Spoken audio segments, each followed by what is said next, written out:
Hello, welcome back to my YouTube channel sailor anchor. और आज की जो वीडियो है हम उसमें बताएंगे आपको कि लाइक अगर आप शिपिंग में आते हैं तो शिपिंग में आने के बाद और शोर में कैसे शिफ्ट हो सकते हैं। मीन्स लाइक एक बार जैसे आपने प्लान कर लिया शिपिंग में, तो इसके बाद क्या दोबारा आपको लैंड पे जॉब मिलेगी या नहीं मिलेगी, अगर मिलेगी तो किस टाइप की मिलेगी और कौन सी रैंक के बाद मिलेगी। तो I am going to all these things discuss on my videos, so बने रहिएगा वीडियो में लास्ट तक। सबसे पहले आपको ये जानना ज़रूरी है कि लैंड में कितने टाइप की जॉब होती है शिपिंग से रिलेटेड। और अभी जैसे हमारे शिपिंग में दो डिपार्टमेंट है जो कि मैं पहले भी बता चुका हूँ, एक हो गया डेक, एक हो गया इंजन। तो डेक डिपार्टमेंट वाला जो है बंदा, डेक डिपार्टमेंट के थ्रू आपको सबको पता है कैडेट से स्टार्ट होता है तो वो कैप्टन बनता है जो डेक कैडेट होता है, और इंजन डिपार्टमेंट में होता है जो इंजन डिपार्टमेंट से होता है वो इंजन कैडेट से चीफ इंजीनियर बनता है। तो ये तो आप सबको बता दिया है, ये पहले की वीडियो में बताया है। कितना टाइम लगता है उसके लिए अलग वीडियो बनाएंगे। तो यहाँ हमारा आज का टॉपिक है शोर जॉब के बारे में। तो कौन कौन सी शोर जॉब अवेलेबल रहती है, कौन कौन सी कंट्रीज़ में रहती है, इंडिया में रहती है या फॉरेन में रहती है, all these things I am going to discuss in this video. So बने रहिएगा लास्ट तक। स्वागत है आपका। सबसे पहले जैसे आपने कैडेट में ज्वाइन किया एज अ कैडेट, तो कैडेट में तो बिल्कुल मत सोचो कि भाई कैडेटशिप करते ही मेरे को जो शोर जॉब मिल जाएगी। ये तो बिल्कुल मतलब आउट ऑफ क्वेश्चन है, क्योंकि कैडेट तो अभी आपके पास कोई लाइसेंस नहीं है, आपने कोई एग्ज़ाम पास नहीं किया है। कैडेट के बाद आप देते हो सेकेंड मेट देते हो, उसके लिए कितना महीना चाहिए सेकेंड मेट के लिए? 36 मंथ चाहिए। 36 जो पहले चाहिए था, अभी तो 18 मंथ्स चाहिए होता है डीएनएस के बाद। तो 18 मंथ्स करने के बाद आपने सेकेंड मेट का एग्ज़ाम दिया। सेकेंड मेट का एग्ज़ाम, और एक बहुत ब्यूटीफुल नज़ारा है ये दिखाने से पहले देखो, एक बोट है मैं दिखाता हूँ। देखो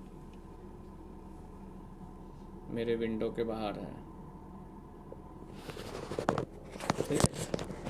तो दिखाया आपको।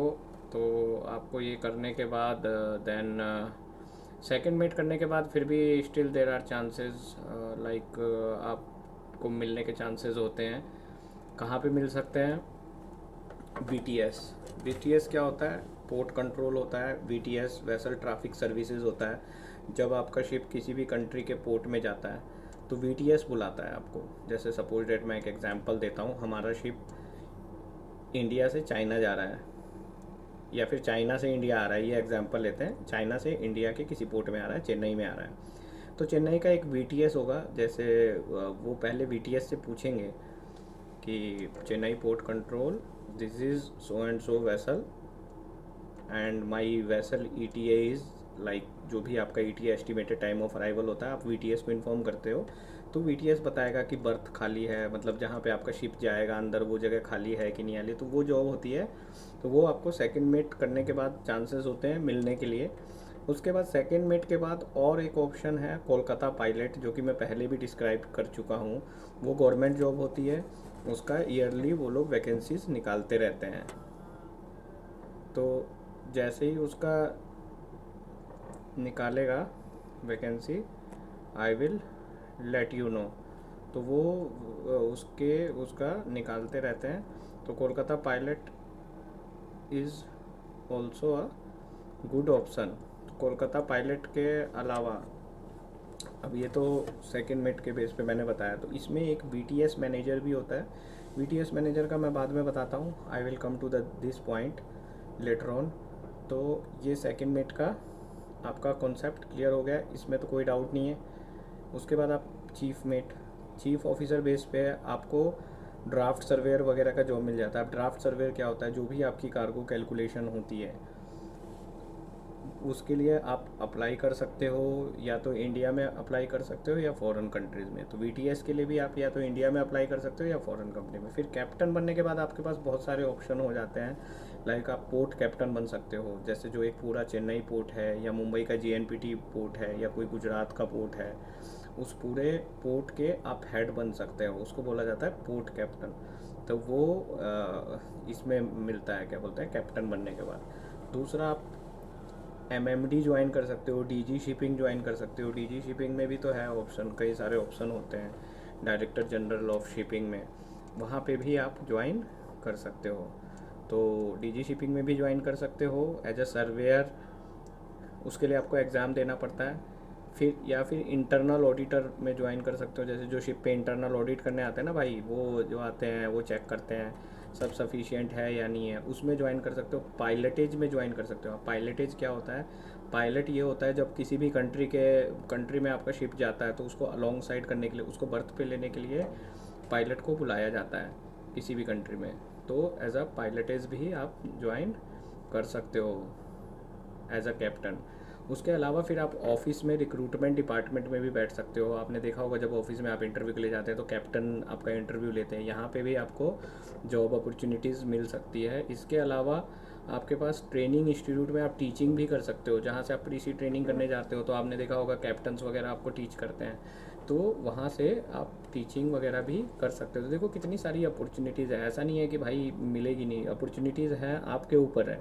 सैलरी में थोड़ा डिफरेंस होता है, जो पैसा आपको यहाँ मिलता है उससे हाफ आप शोर में अर्निंग कर सकते हो। सेम अगर सोचोगे कि अगर मेरे को 10,000 या 11,000 मिलेगा तो डेट इज़ नॉट देयर, उससे थोड़ा आपको कम मिलेगा।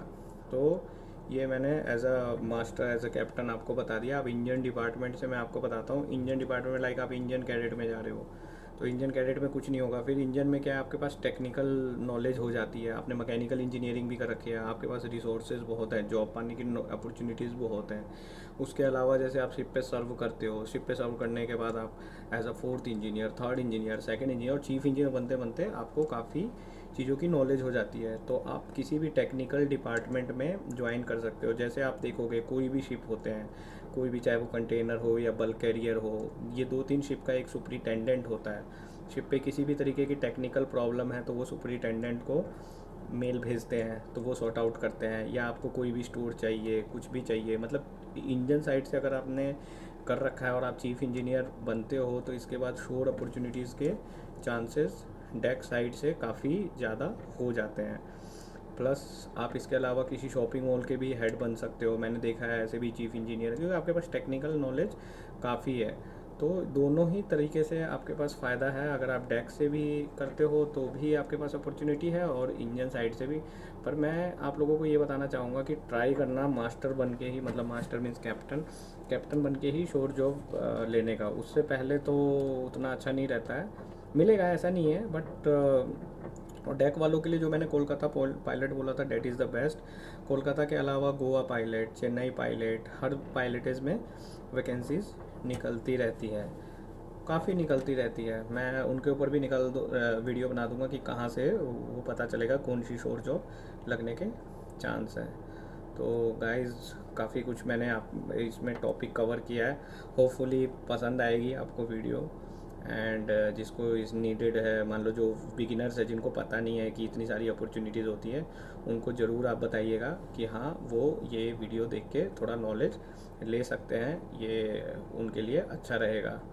बस आपका हौसला होना चाहिए, बट डेफिनेटली करोगे, अच्छा कर सकते हो।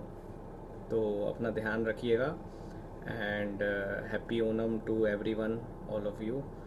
गुड बाय, टेक केयर, जय हिंद, बाय बाय।